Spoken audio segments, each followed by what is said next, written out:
ఓం శ్రీ గురుభ్యో నమః. ఓం శ్రీ మహాగణాధిపతయే నమః. ఓం శ్రీ సరస్వత్యై నమః. అందరికీ నమస్కారం. ఈరోజు కార్తీక పురాణం 26వ అధ్యాయం పారాయణం. ఈ విధంగా అత్రి మహాముని అగస్త్యునితో దూర్వాసుని కోపం వల్ల కలిగిన ప్రమాదాన్ని తెలిపి వృత్తాంతాన్ని ఈ విధంగా తెలియజేస్తున్నారు.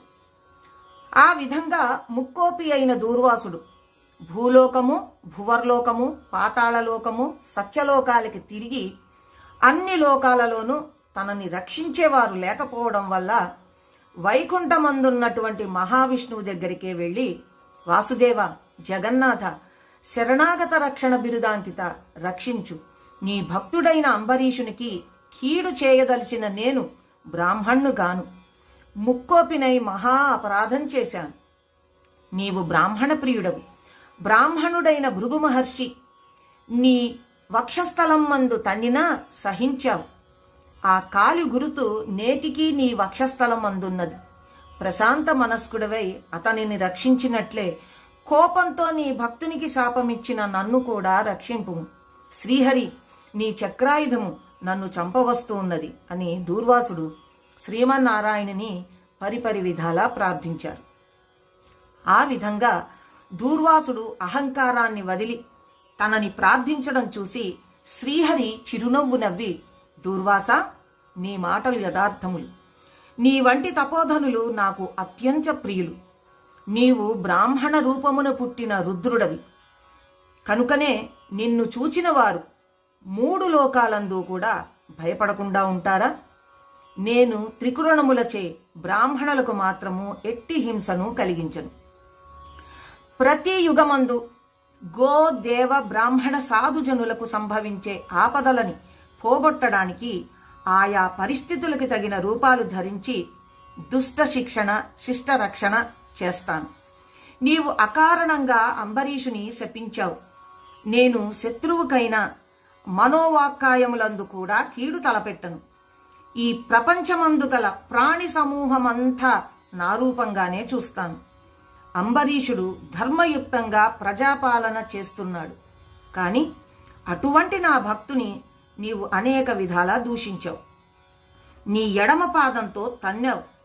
అతని ఇంటికి నీవు అతిథివై వచ్చి కూడా నేను వేళకు రాకపోతే 12 ఘడియలు దాటకుండా భుజించు అని అంబరీషునికి చెప్పలేకపోయావు.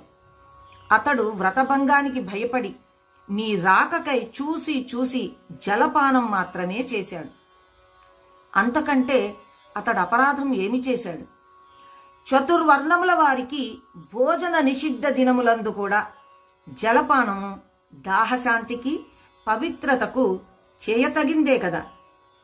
జలపానం అనరించినంత మాత్రాన నా భక్తుని దూషించి శపించావు.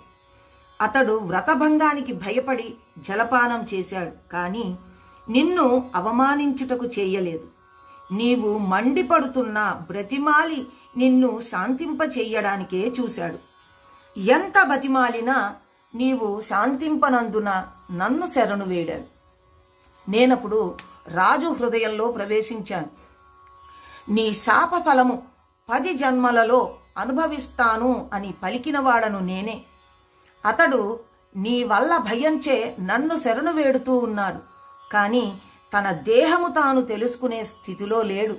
నీ శాపాన్ని అతడు వినలేదు. అంబరీషుడు నా భక్త కోటిలో శ్రేష్ఠుడు, నిరపరాధి, దయాశాలి, ధర్మతత్పరుడు. అటువంటి వాణ్ణి అకారణంగా దూషించావు. అతనిని నిష్కారణంగా శపించావు. విచారించవలదు.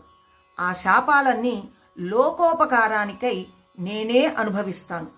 అది ఏ విధంగా అంటే, నీ శాపములలోనిది మొదటి జన్మ మత్స్య జన్మ. నేను ఈ కల్పంలో మనువును రక్షించే నిమిత్తం సోమకుడు అనే రాక్షసుణ్ణి చంపడం కోసం మత్స్య రూపం ఎత్తుతాను. మరికొంతకాలానికి దేవదానవులు క్షీరసాగరాన్ని మధించడానికి మందర పర్వతాన్ని కవ్వంగా చేసుకుంటారు. ఆ పర్వతము నీటిలో మునగకుండా కూర్మ రూపములో నా వీపున మోస్తాను. వరాహ జన్మమెత్తి హిరణ్యాక్షుని వధిస్తాను. నరసింహ జన్మమెత్తి హిరణ్యకశిపుని చంపి ప్రహ్లాదుని రక్షిస్తాను. బలిచే స్వర్గం నుండి పారద్రోలబడిన ఇంద్రునికి తిరిగి స్వర్గాన్ని అప్పగించడం కోసం వామన రూపమెత్తి బలచక్రవర్తిని పాతాళలోకానికి త్రొక్కివేస్తాను. భూభారాన్ని తగ్గించడానికి క్షత్రియులని చంప బ్రాహ్మణుడై జన్మించి భూభారాన్ని తగ్గిస్తాను. లోకకంటకుడైన రావణుని చంపి లోకోపకారం చేయడానికి రఘువంశంలో రాముడనై జన్మిస్తాను.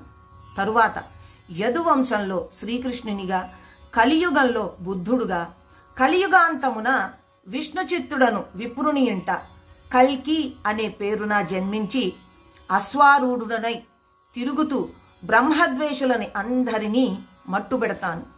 నీవు అంబరీషునికి శాపరూపమున ఇచ్చిన ఈ 10 జన్మలను ఈ విధంగా పూర్తి చేస్తాను. ఇదా నా దశావతారాలు సదా స్మరించు వారికి సమస్త పాపాలు హరింపజేసి వైకుంఠ ప్రాప్తిని ఒసగుతాను. ఇది మిమ్మాటికి తథ్యం అని శ్రీహరి దూర్వాస మహామునితో అన్నారు. ఇంతటితో 26వ రోజు పారాయణం కూడా సమాప్తమయ్యింది. తిరిగి రేపటి పారాయణంలో కలుసుకుందాం. నమస్కారం.